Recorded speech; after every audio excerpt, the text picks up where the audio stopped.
Today's reading takes us deeper into the aftermath of the stolen blessing, the pain it caused, and the unfolding of God's greater plan through Jacob's journey.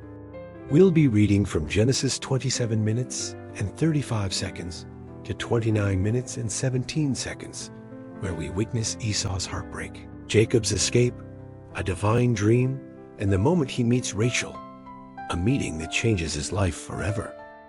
This passage is about consequences, new beginnings, divine encounters, and the early steps of transformation.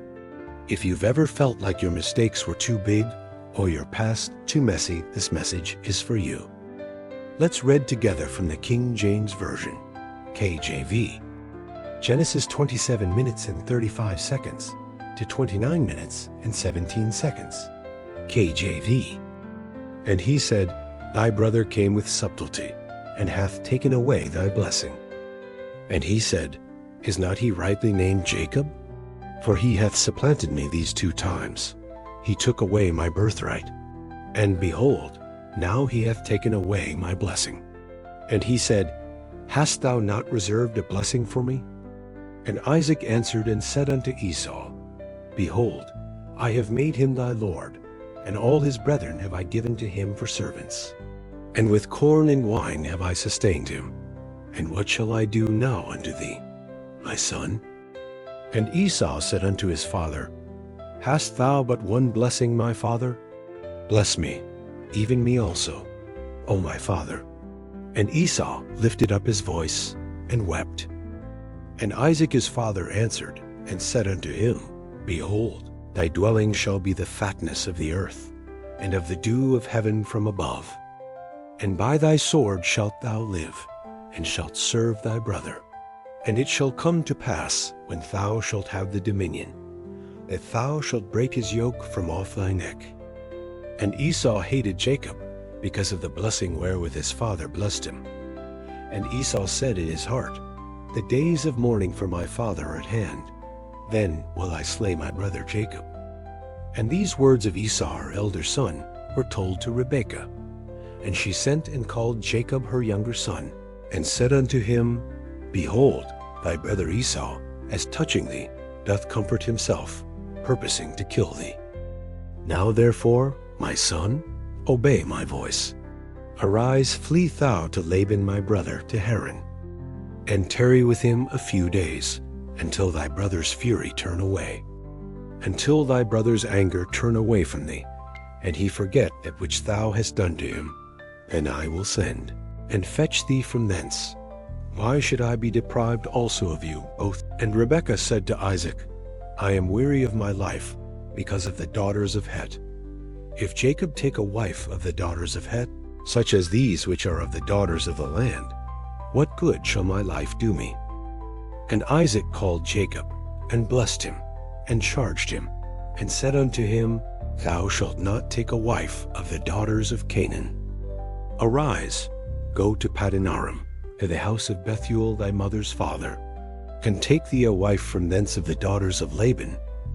And God Almighty bless thee, and make thee fruitful, and multiply thee, that thou mayest be a multitude of people, and give thee the blessing of Abraham, to thee, and to thy seed with thee, that thou mayest inherit the land wherein thou art a stranger, which God gave unto Abraham. And Isaac sent away Jacob, and he went to Padanaram unto Laban, son of Bethuel the Syrian, the brother of Rebekah, Jacob's and Esau's mother. When Esau saw that Isaac had blessed Jacob, and sent him away to Padanaram, to take him a wife from thence, and that as he blessed him, he gave him a charge, saying, Thou shalt not take a wife of the daughters of Canaan. And that Jacob obeyed his father and his mother, and was gone to Padanaram. And Esau, seeing that the daughters of Canaan pleased not Isaac his father, then went Esau unto Ishmael, and took unto the wives which he had Mahalath, the daughter of Ishmael Abraham's son, the sister of Nebajoth, to be his wife. And Jacob went out from Beersheba, and went toward Haran. And he lighted upon a certain place, and tarried there all night, because the sun was set. And he took of the stones of that place, and put them for his pillows, and lay down in that place to sleep. And he dreamed, and behold, a ladder set up on the earth, and the top of it reached to heaven. And behold, the angels of God ascending and descending on it. And behold, the Lord stood above it, and said, I am the Lord God of Abraham thy father, and the God of Isaac. The land whereon thou liest, to thee will I give it, and to thy seed. And thy seed shall be as the dust of the earth, and thou shalt spread abroad to the west, and to the east, and to the north, and to the south. And in thee and in thy seed shall all the families of the earth. And behold, I am with thee, and will keep thee in all places whither thou goest, and will bring thee again into this land. For I will not leave thee, until I have done that which I have spoken to thee of. And Jacob awaked out of his sleep, and he said, Surely the Lord is in this place, and I knew it not. And he was afraid, and said, How dreadful is this place! This is none other but the house of God, and this is the gate of heaven. And Jacob rose up early in the morning, and took the stone that he had put for his pillows, and set it up for a pillar, and poured oil upon the top of it. And he called the name of that place Bethel, but the name of that city was called Luz at the first. And Jacob vowed a vow, saying, If God will be with me, and will keep me in this way that I go, and will give me bread to eat, and raiment to put on, so that I come again to my father's house in peace, then shall the Lord be my God. And this stone, which I have set for a pillar, shall be God's house, and of all that thou shalt give me, I will surely give the 10th unto thee. Then Jacob went on his journey, and came into the land of the people of the east. And he looked, and behold, a well in the field, and lo, there were 3 flocks of sheep lying by it. For out of that well they watered the flocks, and a great stone was upon the well's mouth. And thither were all the flocks gathered, and they rolled the stone from the well's mouth, and watered the sheep, and put the stone again upon the well's mouth in his place. And Jacob said unto them, My brethren, whence be ye? And they said, Of Haran are we. And he said unto them, Know the Laban the son of Nar? And they said, We know him. And he said unto them, Is he well? And they said, He is well. And behold, Rachel his daughter cometh with the sheep. And he said, Lo, it is yet high day, neither is it time that the cattle should be gathered together. Water the sheep, and go and feed them. And they said, We cannot, until all the flocks be gathered together, until they roll the stone from the well's mouth. Then we water the sheep. And while he yet spake with them, Rachel came with her father's sheep, for she kept them. And it came to pass, when Jacob saw Rachel the daughter of Laban his mother's brother, and the sheep of Laban his mother's brother, that Jacob went near, and rolled the stone from the well's mouth, and watered the flock of Laban his mother's brother.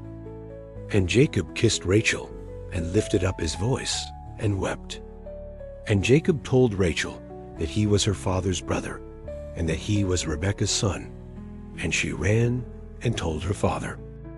And it came to pass, when Laban heard the tidings of Jacob his sister's son, that he ran to meet him, and embraced him, and kissed him, and brought him to his house.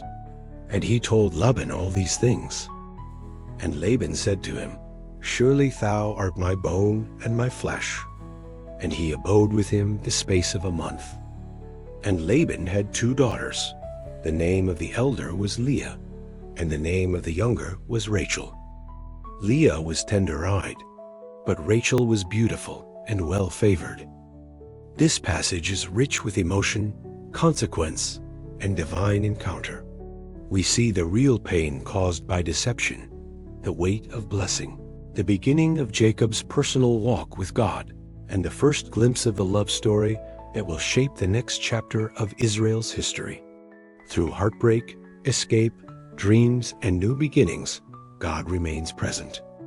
Let's break down the deeper spiritual meaning of Genesis 27 to 35, to 29 minutes and 17 seconds. 1. Esau's grief and anger. Genesis 27 to 35:41. Esau realizes the blessing is gone. His heart is broken. He weeps bitterly and cries out for anything his father can offer him. The cost of deception hits hard. Esau isn't only angry, he's devastated. Though he sold his birthright, the blessing being taken stings deeper because of how it happened. Isaac confirms the blessing stands. Yea, and ye shall be blessed. Isaac realizes this was beyond him. It was God's will, fulfilled even through human failure. Esau's hate grows. He begins plotting Jacob's death, showing how deep wounds can turn into dangerous bitterness. Life application. Choices matter. Even forgiven sins can have painful consequences. And when you've been hurt, don't let anger grow into hatred. Hand it over to God before it hardens. 2. Rebekah sends Jacob away. Genesis 27 to 42 to 28 to 5. Rebekah acts quickly, fearing Esau's revenge. She sends Jacob to her brother Laban, using the excuse of marriage to explain it to Isaac. Isaac blesses Jacob again, this time knowingly. He confirms the covenant of Abraham over him, showing that the blessing wasn't an accident, it was providence. Esau tries to please, but in his own strength. Seeing that his parents don't want him to marry Canaanite women, Esau marries into Ishmael's line, still trying to win approval. Life application. Trying to fix spiritual matters with fleshly solutions rarely works. Seek God's path, not just what looks right on the outside. 3. Jacob's dream, the ladder from heaven. Genesis 28 to 10:22. As Jacob flees alone, afraid and uncertain, he lies down to sleep and has a life-changing dream. The ladder, reaching from earth to heaven, with angels ascending and descending. It's a picture of connection between God and man. God speaks. God repeats the promise made to Abraham, now personally to Jacob.